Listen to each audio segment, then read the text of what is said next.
It's Big News Wednesday.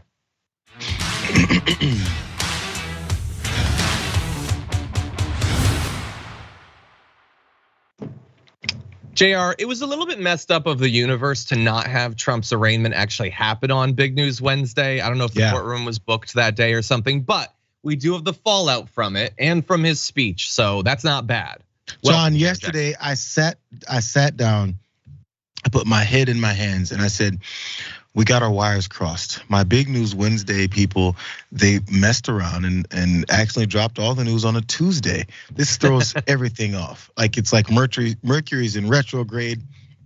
You can't find your car keys. Something is off, but we're gonna try and salvage the day. Yeah, it's unfair. They leaked all the good news one day early, leaving us nothing. But no, we have quite a bit of news actually. Not only stuff coming from the arraignment, we're gonna dive into that. There's some fun stuff. I have one particular like a pundit point that was made that I cannot believe this person and the effect they have in the media. So we're gonna talk about that. But there were also election results yesterday, hugely consequential election results. So we're gonna get into that. We have lawmakers switching sides, defecting from the Democrats, which is fun. Why bikes are the right's new favorite villain. And Charlie Kirk once again making the argument that democracy is the worst and we should probably get rid of it. And that's just in the regular show. When we get on to the full show, in the aftermath, we've got Trubs for Harry Potter, so that'll be fun, and participation trophies. Everyone in the audience will get one today. Please look under your seat.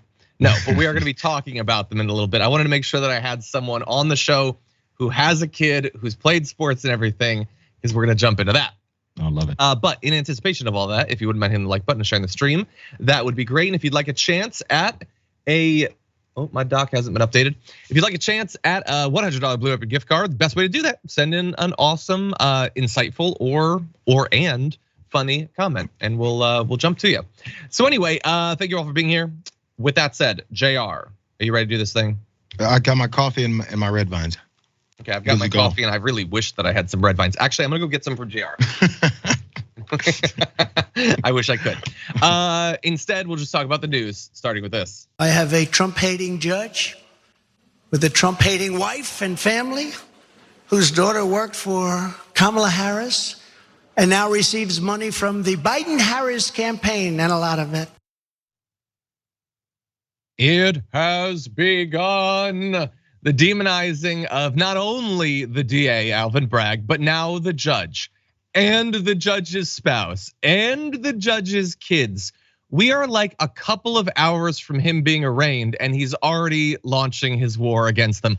A war, by the way, that he has been warned not to engage in. Like earlier that day when Juan Marchand, the judge, said, warned the president not to make comments that, quote, jeopardize the safety or well-being of any individual, specifically saying, please refrain from making comments or engaging in conduct that has the potential to incite violence, create civil unrest, or jeopardize the safety or well-being of any individuals. Perhaps the judge should have been more specific and said, like my wife and my daughter, you insane person, because there is only one reason that you would be focusing on them. They're not gonna be deciding this thing. They have nothing to do with it. He wants them to be hounded. He is using mobster tactics to put pressure on the judge to let him go. And the reason that this is consequential, why I think this is one of the things we need to focus on coming out of the arraignment, is not just that it's terrible, that we should never have a politician doing that, but that it's also consequential.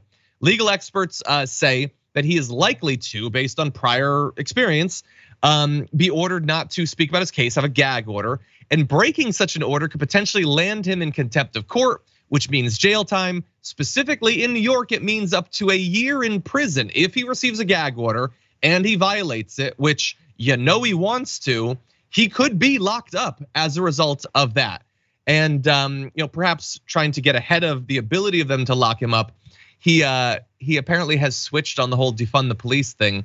He started off his morning on Truth Social bleating, Republicans in Congress should defund the DOJ and the FBI until they come to their senses. wouldn't exactly help in this case because I hate to be the person who has to like educate Trump, but they're not the ones that are going to get you on the hush money payments, dude. It's Southern District of New York. It's like the judges are. Anyway, the threats are out there. We've even got more threats. But Jayar, what do you think? Well, I'd love that you point out with his truth, because people like these smart folks who know the system, just on this small point here, they know that doesn't make any sense. They'll talk about how he typed in all caps and talk about the DOJ and the Justice Department. We got to defund the police, which is funny because you know how the Republicans are all about, whoever wants to defund the police are evil. So he's already on that line. But then again, how it just doesn't match up. People got to point this out. The things that he says that don't make sense based off of how things work, because that's what gets people on these rabid attacks and going after going after Joe Biden, saying that somehow he set up George Soros to pay him to then pay Alvin Bragg to do this. Like, they don't connect, just like they did with Merrick Garland. These things just don't connect. So just to point out the stupidity of how they've gone about the demonization, it'll show you that they really are just grasping for anything that they can to rile people up to then get angry, which leads to them, of course, this whole thing with the judge himself. He knows his audience is easily riled up, easily prone to violence, which again is why they were concerned about potential protests before he even went in for that arraignment, or even the indictment announcement that was supposed to happen the Tuesday before the last Tuesday because Trump announced it. All that stuff, he knows his people are violent. So if you say things like, oh, look, they're coming for me, enemy, coming for me, they want to target me, come and get me. All those things sound very much like, oh, they're breaking into the house. It's time to start defending ourselves, because we know that's the excuse they give every time they want to start aggressively going after folks with their guns. So yeah, but other folks have said he's just trying to get him to recuse himself and get off the case. If he thinks so, maybe that's his primary reason, but the secondary one is always the violence. Yep. And by the way, if you got that and they put in a new judge, they would do the same thing. Like, it doesn't matter. Like, I know if you're a conservative watching this, you cannot accept that. He's just going to make up something. There's always going to be something that makes it. It doesn't matter. They choose, in some of these cases, the people who've investigated him have been lifelong Republicans. That is never enough. That never matters at all from Trump's point of view. He finds a way to make that the bad thing. So anyway, like, we'll see. The threats so far from Trump haven't been as bad about the judge as some of the prior threats towards Alvin Bragg were. So maybe his lawyers are still having some sort of effect, but we're very early on in this process. It's like December when the next court date comes, and the actual trial is supposed to start, I think, in January. That is, I think, when this thing might really heat up. But anyway, it isn't also along the way just him. Don Jr. decided to follow in his father's disgusting footsteps by also trying to generate some hatred and fear of the judge investigating his father and the hush money payments. Putting out this post, he retweeted an article from Breitbart that focuses on the daughter of the judge that's on the case. In specific, not only putting her name, but putting her picture. And you need to do that because trying to come up with a cover story, I guess just because you want someone to hunt her down. I guess that's really the only explanation for why you would do that. Why Breitbart, a news outlet, would do an article about that. What does she have to do with anything? Like, no, seriously, that's a serious question, any conservatives in the chat. What does she have to do with anything? She has nothing to do with anything. Again, this is just Donald Trump Jr. now reassuring his father that, if there is a gag order, well, maybe it's not Trump that does the generating of the fear and the hostility, Jayar. Yeah, of course, that's the next step. That's the mob mentality and the tactics and all that stuff. So yeah, I mean, I was trying to look into the validity of how much his daughter and he said wife and whoever else is in the associations that they say they all have, but then how that then does connect to this and also this particular judge. Because I remember there was this guy who was in office. I think his name was Trump, and his entire family was connected to folks that had all kinds of conflicts of interest, business-wise, internationally, the way that they profited off of their positions, the way that they helped other friends and family members also profit off of their positions. All, I was gonna say under the cover of darkness, but all in broad daylight. And as people brought it up, what they said was, literally, there was absolutely no explanation behind it. It was just, what are you talking about? This is the Trumps. What they do is right, just because we're supposed to believe them. So we're supposed to now listen to folks who say there's some kind of conflict because the judge's daughter had some kind of other positions that they disagree with, maybe along partisan lines that they actually don't like. So because of that, then he'll be influenced. Sure, people can want to believe that. So I guess in all aspects, you have to try and play it down the same role or list down those same rules no matter what. But they don't do that. There's reasons why they don't do that, because as we've already heard, this two-tier justice system that they're so mad about, they're upset about it because it's become a little more even here in this case. And the two-tier that they want is for them to be immune from any crimes and any kinds of speculation for their conflicts of interest.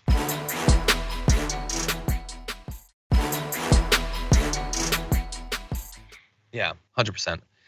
We're gonna move on to another aspect of this with this Don Jr. shot in just a sec. So I see some people in the chat saying that they think that we should have blurred her photo. My thought process was the right wing has spread it literally everywhere, so it seems kind of inconsequential at this point, but I appreciate that. So for the clip, let's do that. You can cut this section out of the clip obviously too, but yeah, let's blur the photo. Thank you to the people in the audience suggesting that. But first, let's talk a little bit more about these gag orders. Are gag orders acceptable? I mean, lots of people had no problem with them for, I don't know, decades and decades and decades and decades. They're a very common thing. But now that one might be coming Donald Trump's way, the right is starting to push back. Here is his son. We're gonna just charge you with a bunch of nonsense, and then we're not gonna even let you talk about it to defend yourself in the court of public opinion. Seems sort of contrary to anything America stands for, but so does everything else going on and highlighted by what they've tried to do to my father for the last 6 years. I mean, like, this feels like a violation not just of your First Amendment, but of your Fifth Amendment and probably a bunch of other amendments. How could they do this to a great American hero? That cannot seriously be his voice. I understand that cocaine has an effect on the nose, and like like I don't think that's a part, but that's the wrong part, buddy. You got to come up with a new character. But anyway, so Don Jr. thinks that it would be unacceptable, unconstitutional, un-American to put a gag order on Donald Trump if he is actively trying to instigate violence against the people investigating him. He's not the only one. Roger Stone said that it was unconstitutional and that it would be election interference to do a gag order against Trump. Bear in mind, Roger Stone, a little bit biased. He had a gag order placed on him after he put out a photo of the judge overseeing his case that had her in the crosshairs of a gun. So again, maybe a little bit biased there. A spokesperson for Trump's campaign slammed the potential of a gag order as a tyrannical third world country order move. But again, it's relatively common. This happens all the time, Jayar. But all of a sudden, again, now like with solitary confinement, when it comes to January 6 people, they found one case in which they have a problem with it.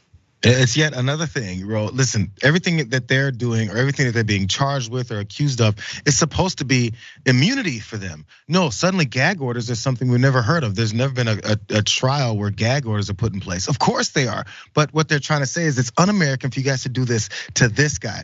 This is the reason why conservatives or anyone in general in the country gets mad when people say so many rules and things are put in place based off of this idea of white supremacy. So in any other case, would you think that we're supposed to keep some guy who's been accused of this many crimes and done this many investigations and has triggered violence to not be under a gag order because he triggers violence? It's right there in everyone's faces.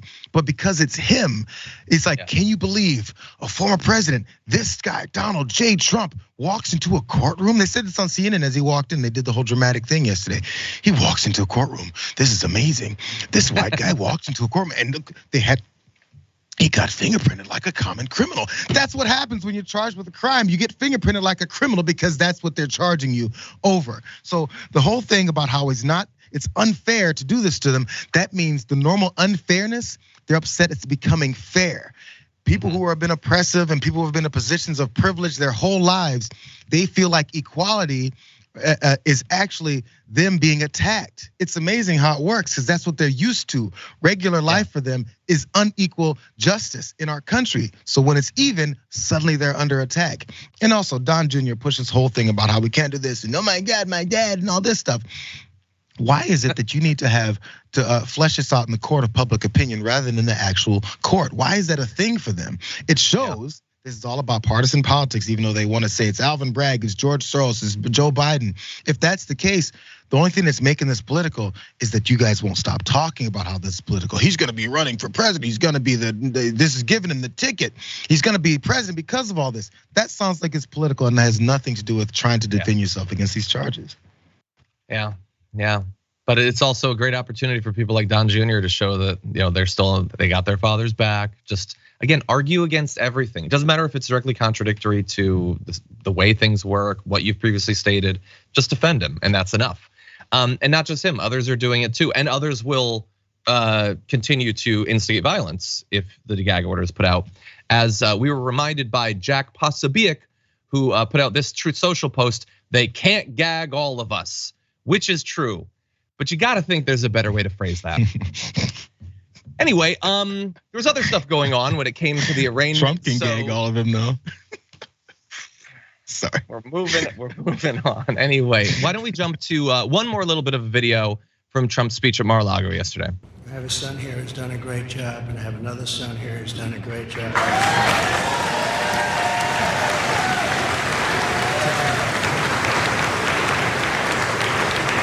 And Ivanka and Barron will be great someday. He's tall, and he's smart.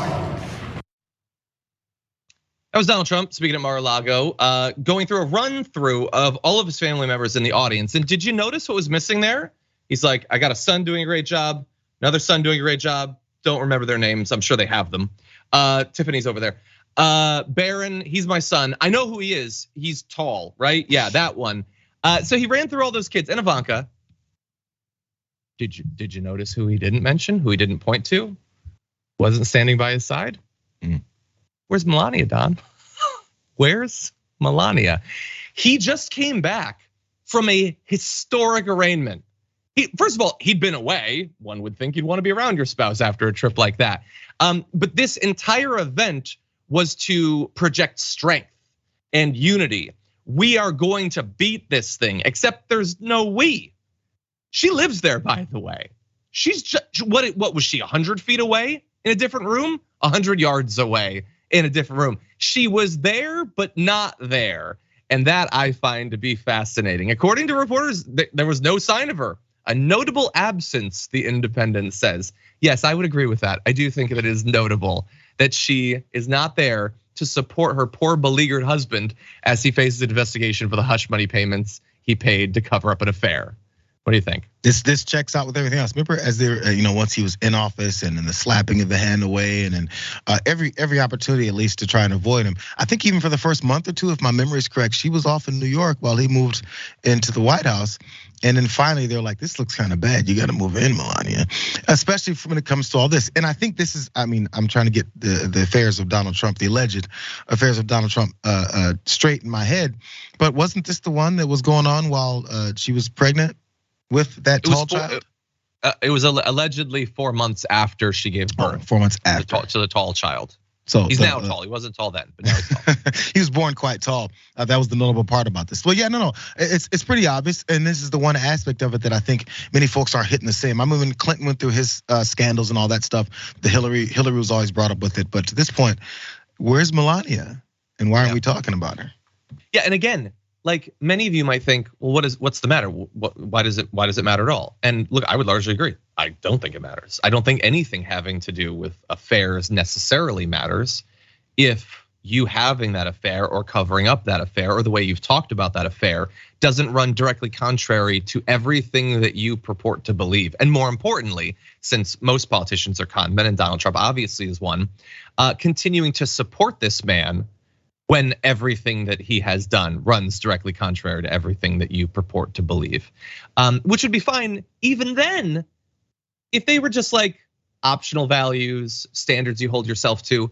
But when you have routinely used your supposed values as a cudgel to bash over the head of your political opponents, and then you prove that you don't care about any of this, then I think that is notable, and I'm gonna bring it up. That said, also super fast point. We also found out in that arraignment that if you just bring this up, you can pause it if you want to read the actual text, but he was planning to not even pay Stormy Daniels. He wanted to delay until after the election and then not pay her. God damn, What a cheapskate.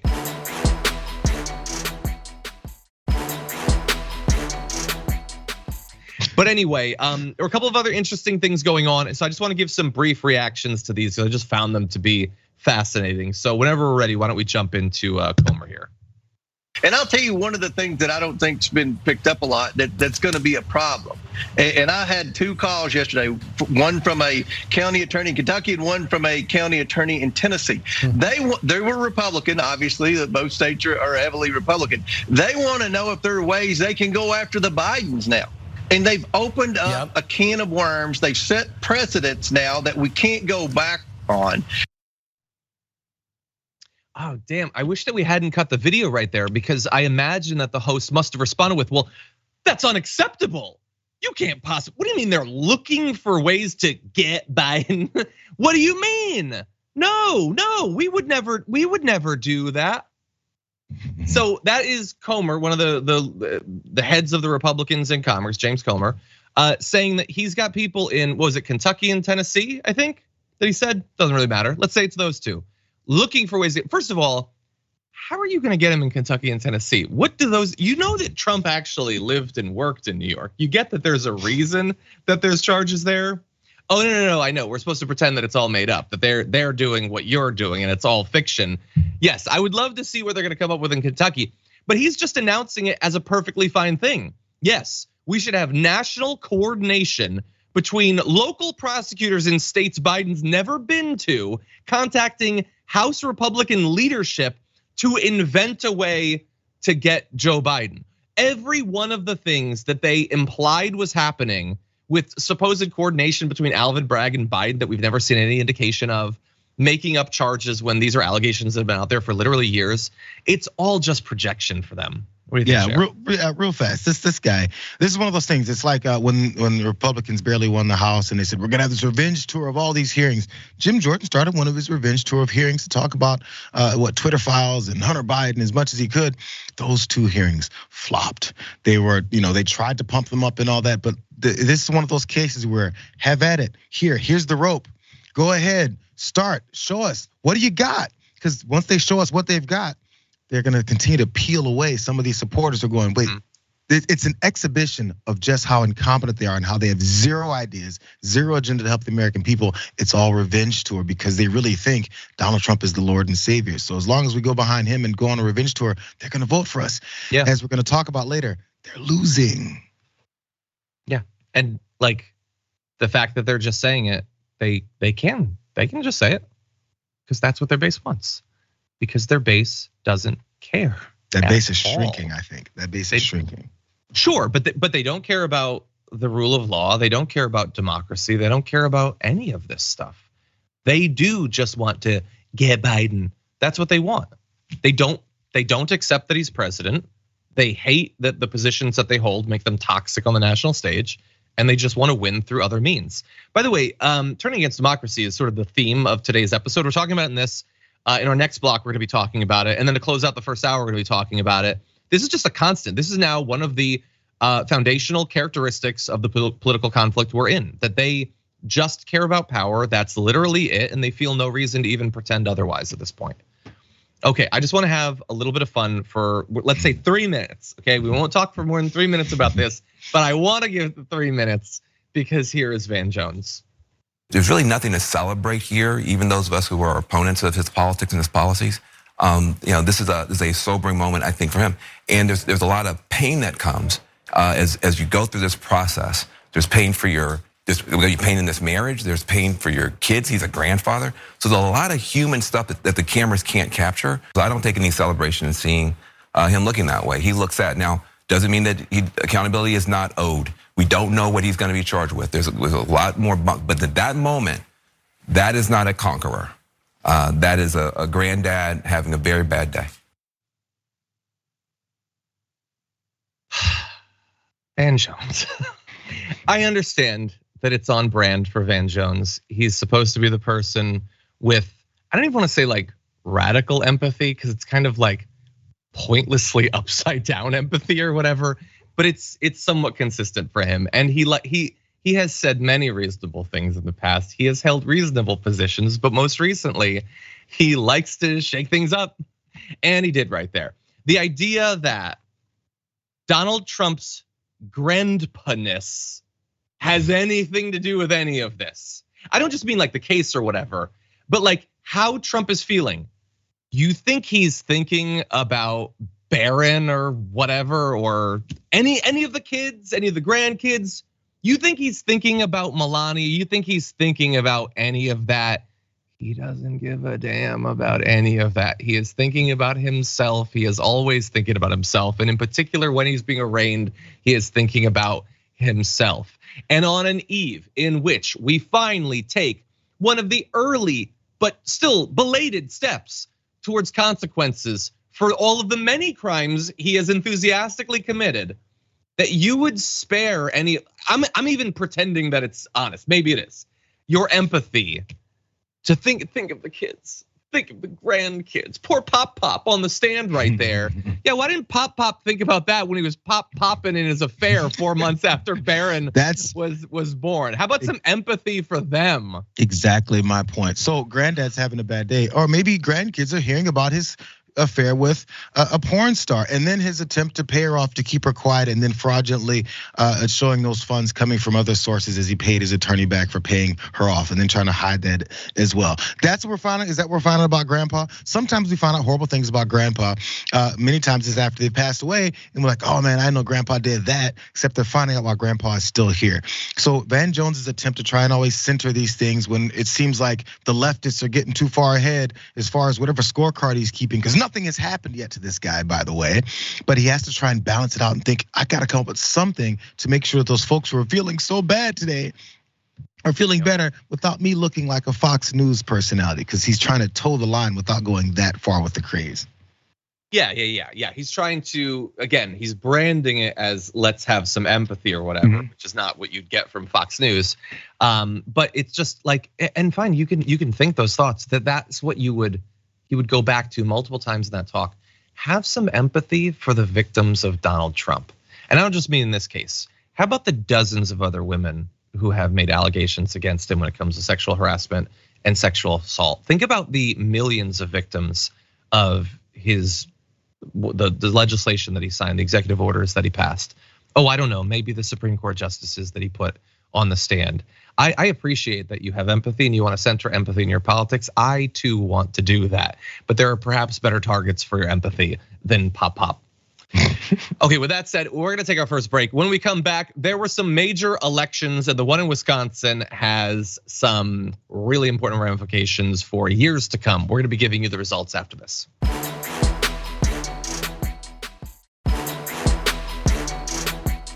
Wisconsin had some major elections yesterday, and the ramifications of those, I think, spread years into the future. First of all, most importantly, Janet Protasewicz, liberal affiliated, not technically a Democrat, won the position to replace a former Wisconsin Supreme Court justice. That means that coming out of this, and by the way, you can bring up the results of the election, because the results, it's not just important that the liberal won. I'm gonna take a look at the margin there. It was an 11-point victory. I'm not khaki pants on MSNBC or whatever, but and I'm not like an expert on every area. An 11-point victory in a statewide race in Wisconsin is titanic. It is a very split state. You wouldn't know it to look at the state legislature, and we'll get to that. But normally these sorts of races can be 1 or 2 point affairs. 11 points means they really wanted the liberal over the conservative, and it's not difficult to figure out why. There's a few issues we're gonna talk about, but first of all, as they acknowledge here, and you can see the new justice in this picture, her position on abortion. Her position on abortion in a now 4-3 liberal court means that the 1849, I think it is, anti-abortion law will probably be overruled at some point. If the more conservative candidate, Kelly, had taken that seat, then that would not have happened, and you would have abortion being outlawed in Wisconsin. So for many people, this is incredibly significant, and it's gonna potentially last.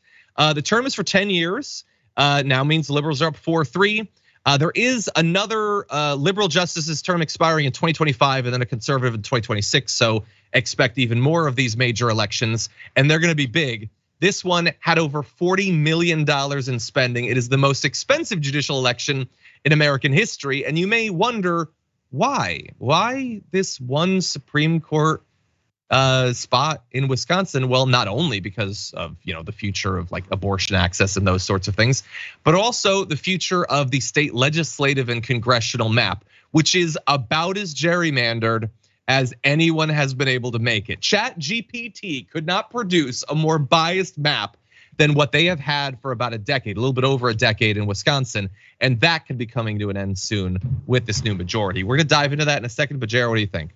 Yeah, this is one of those things that has all these conservatives very upset, and maybe it was flying under the radar when we saw Trump getting arraigned and everything yesterday. But this is a big deal, and actually, this is one of those indications of the voting blocks that are changing. We saw what's going on in Tennessee with the 3 House members that are being booted out potentially tomorrow, but then also how so many young folks are up in the rafters. They don't care anymore about this whole thing about decorum and oh my God, let's wait and see, thoughts and prayers, but give them one more chance. Oh, they're working on it. You don't understand the legislative process. These young folks are sick of your stuff, you guys. Yep. So they understand what's going on. Folks read up on things. Young folks aren't stupid. So if you keep talking to even the 16-year-olds who aren't able to vote yet, guess what's coming up in 2 years, We've got 2024 coming up, and then after that, another midterms. All this continues to go downhill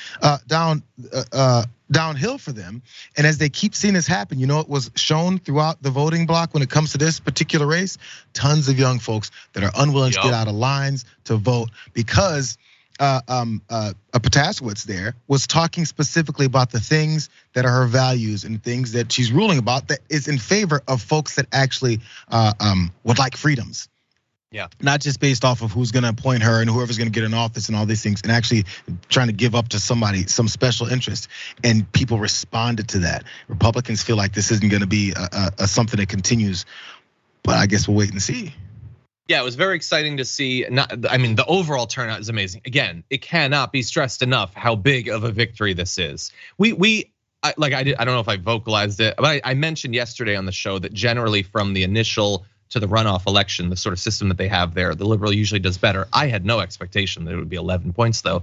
And thank you to all of the young voters, the student voters who waited in long lines to vote to produce this outcome. It is significant, not only for issues like abortion, although that is significant, but again, let's double down on how rigged the map is there. If you don't live there, there's no reason why you would necessarily know this. If you're outside of the country, you might say, what do you mean a rigged map? I know, it's crazy how our country works. Wisconsin is an incredibly split state in terms of Republicans and Democrats. But when you look at the state legislature, bear in mind, they come out of this election with a super majority, okay? Because they have gerrymandered it so effectively for the state legislature elections as well as the congressional map. How rigged is it? In 2022, Wisconsinites elected a Democratic governor, a Democratic attorney general, a Democratic secretary of state, yet Republicans came out of it with a 64-35 advantage in the state assembly and a 22-11 majority in the state senate, double the seats of the other side. The GOP also secured a 6-2 advantage in the state's congressional delegation. Democrats have won 13 out of the last 16 statewide elections. It is incredibly clear that despite how ideologically split the state must be, or it's demonstrated to be when you poll like party registration and things like that. When you actually give them a choice between a Democrat and Republican, they err on the side of the Democrat. And despite that, they cannot get a Democratic state legislature because of those maps. It doesn't matter how popular the Democrats' positions are, nor how toxic the Republicans' positions are. This is what happens to us, quote unquote, democracy when you allow the party to decide its own map. And Dan Kelly was 100% going to allow that map to stand. Potashewitz says, or hinted very strongly that she would be against it. And you have that.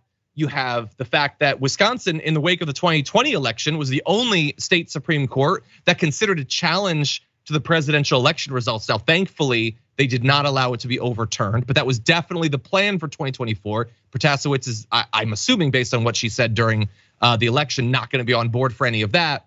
So all of this is incredibly significant. This one Supreme Court seat is huge, not just for the people of Wisconsin, but potentially for the entire country when it comes to our next presidential election. Which is why They are already talking in Wisconsin, the Republicans, about impeaching her. She doesn't even hold the position yet. And they are not even pretending that there's a reason. They're going to try to do it if they do it because they lost the election and they don't like losing elections. They don't like that. They've been able to lock down one party rule in the state assembly, in the state senate. But when you actually talk to the voters, they can't win. So they're just going to overrule it. It's very similar to how things work in Congress.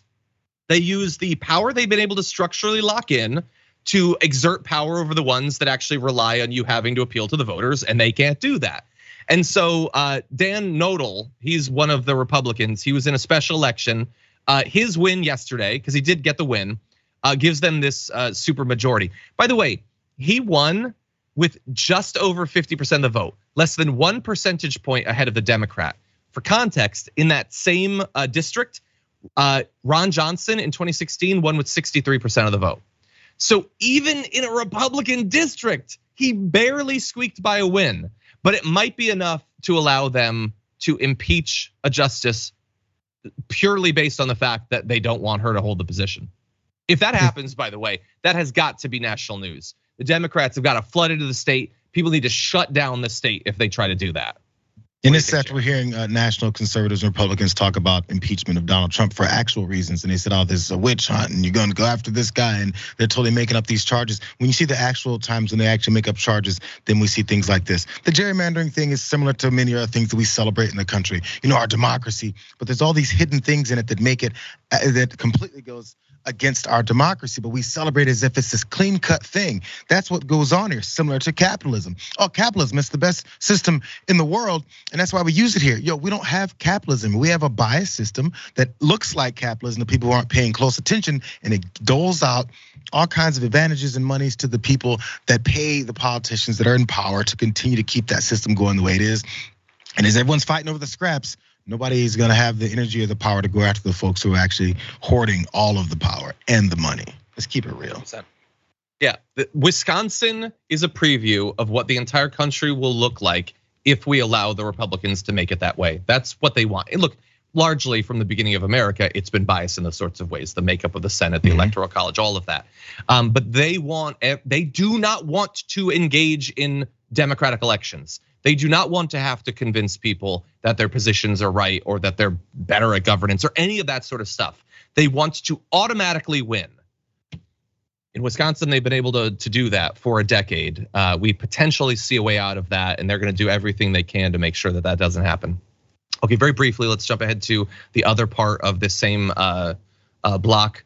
Another major race taking place yesterday in Chicago. The mayor's race has now been decided. Brandon Johnson actually won, the more progressive of the two candidates, a county commissioner, teachers union organizer, had campaigned on obviously a lot of different stuff, but it includes a vast expansion of social programs in Chicago, as well as new taxes. It was a relatively close race, just a couple of points, but amazingly, in one early poll, Brandon Johnson was at 3% support and was down in prior phase of this, but was able to generate some name recognition, differentiate himself from the other candidate. That's very significant. In particular, Paul Vallis, the one who lost, had campaigned on a more conservative view on crime and education, had been talking like national media tried to pitch this as like defund the police versus like funding them more.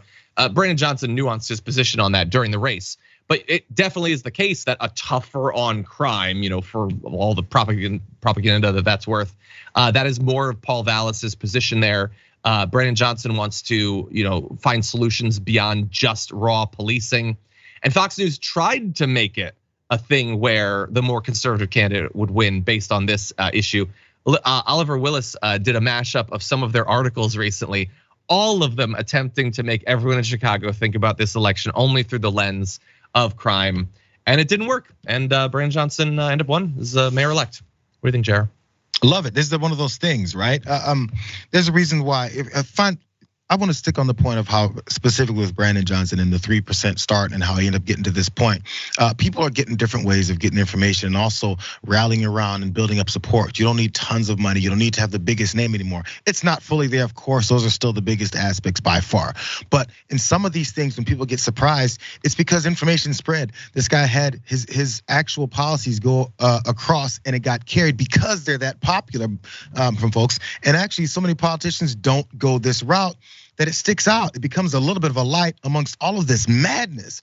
So when you see something like that, it's so refreshing that he's unapologetically standing behind these policies that the majority of folks are in agreement with. And when the majority of folks are in agreement with something, then you'll win. It's straightforward. Yeah. That's why the gerrymandering has to be put in place. That's why the lies are put in place. That's why these big power structures that actually mute and keep folks from finding information are in place. It's why Elon wanted to corrupt and destroy Twitter, because people get information from there that actually makes their lives better or gives them a better approach to what they're dealing with. TikTok's coming down next, and of course the primary thing is with China. But honestly, information gets spread, as goofy as that side is many times. It's the way it is, and they don't like that. And it generates different kinds of voters with different kinds of perspectives, and don't care if you're some legacy politician. They go for the guy that's gonna represent them. Yeah. We'll see. Chicago is obviously facing real problems coming out of the pandemic in many different areas. You had, in anticipation of the election, some like thousands of police officers saying that they were going to quit if he wins. Well, okay. We're gonna see if they do that now. But anyway, they're always hiring down at the grocery store. Sorry. Yeah. Okay. With that, we're going to take a break. We come back. Lots more to talk about to close out the hour, so don't go anywhere.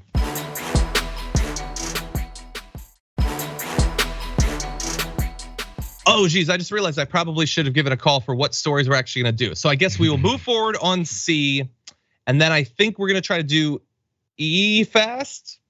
We'll see. We'll do the bikes because I teased it, so I have to. Well, with that said, why don't we do C for now? Let's jump into this. A representative in North Carolina, Tricia Cotham, has switched parties from the Democrats to the Republicans just 3 months after being sworn in. And if that sounds bad, I want to be clear.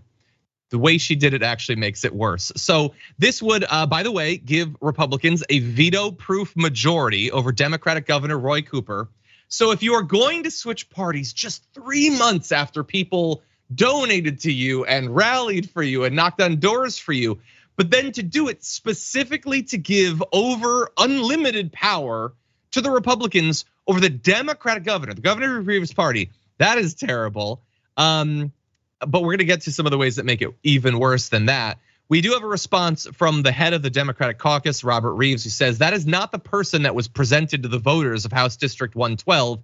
That is not the person those constituents campaigned for in a hard primary. Again, came out of a primary to then betray them, and who they championed in a general election in a 60% Democratic district. Those constituents deserve to know what values were most important to their elected representative. And we're left speculating about which values are most important to her.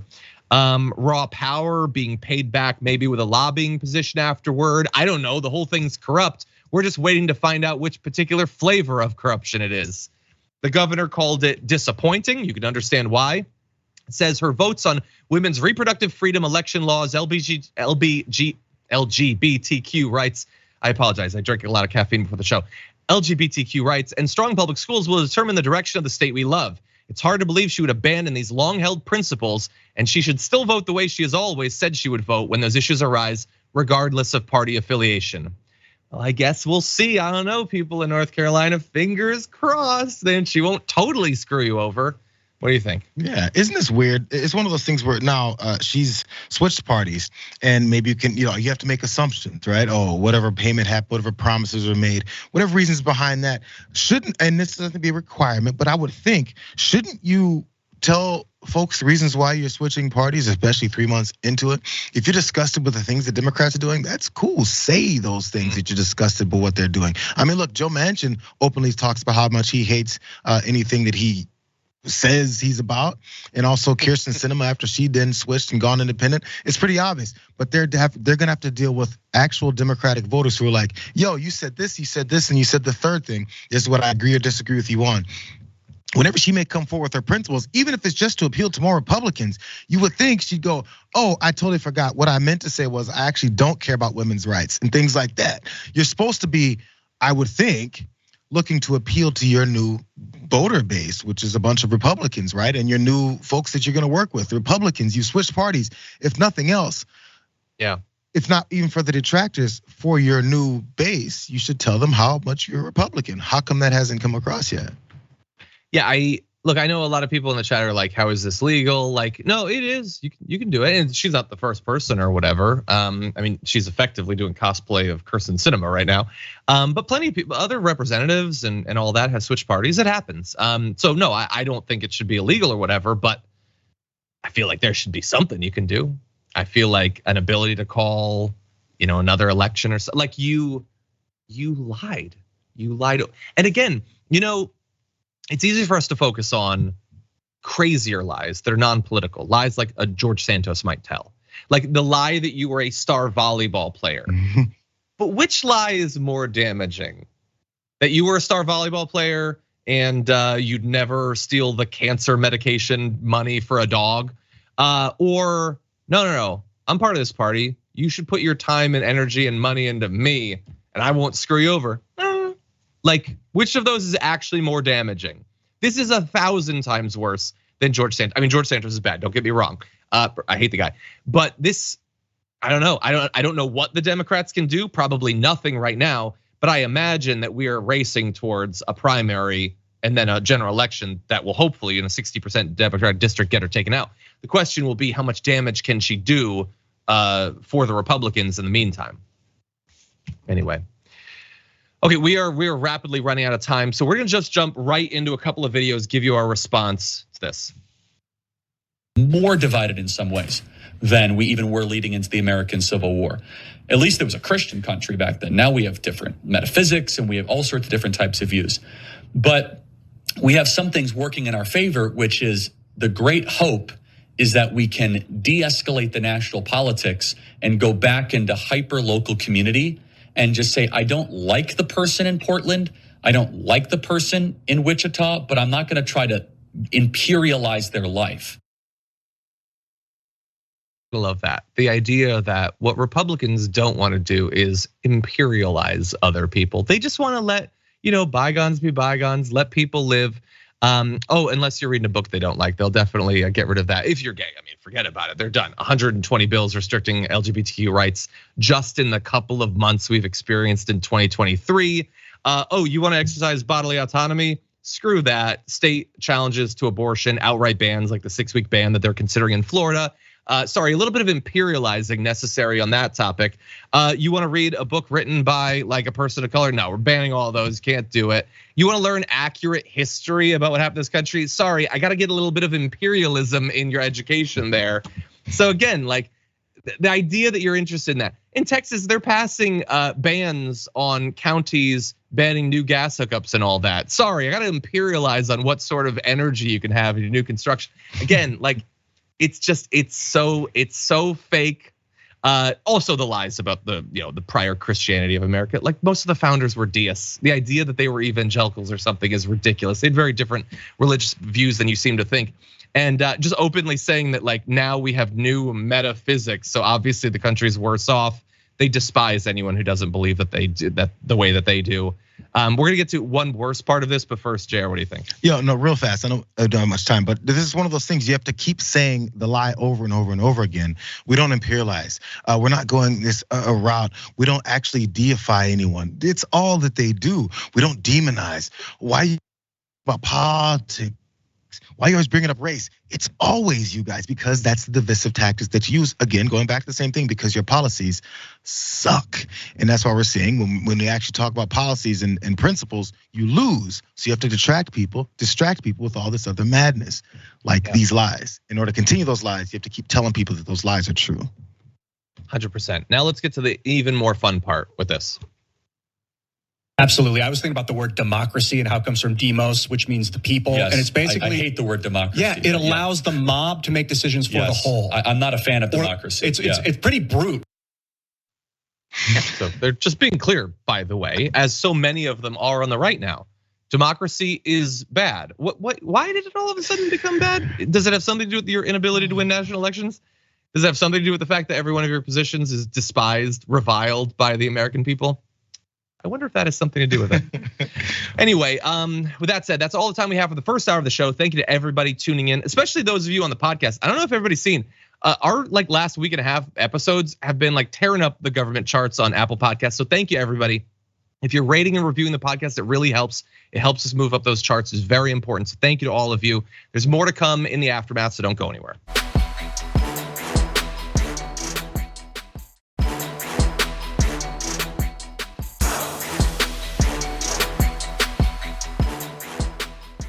Thanks for listening to the full episode of The Damage Report. Support our work, listen ad-free, access members-only bonus content, and more by subscribing to Apple Podcasts at apple.co/TYT. I'm your host, John Iadarola. I'll see you soon.